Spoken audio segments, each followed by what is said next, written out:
Sa araw na ito kung saan din ay pinagdiriwang natin ang anghel na mga taga-tanod. Yung tanong sa Ebanghelyo, sino po ang pinakadakila sa langit? Pero maganda rin tanungin na makakarating ba tayo sa langit? Ngayon kasi parang abalang-abala rin ng tao sa ma-achieve nila yung pinaka number one, yung pinaka the best. Lahat gusto maging top. Pero nakakalimutan natin ang nako-compromise ay yung mga bata na dapat na pinoprotektahan, na dapat pinangangalagaan.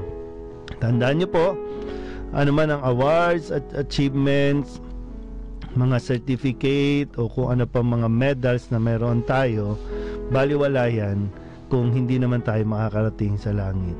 At ang paraan para makarating sa langit, protektahan natin ang mga bata dahil ito ay malapit sa ating Panginoon.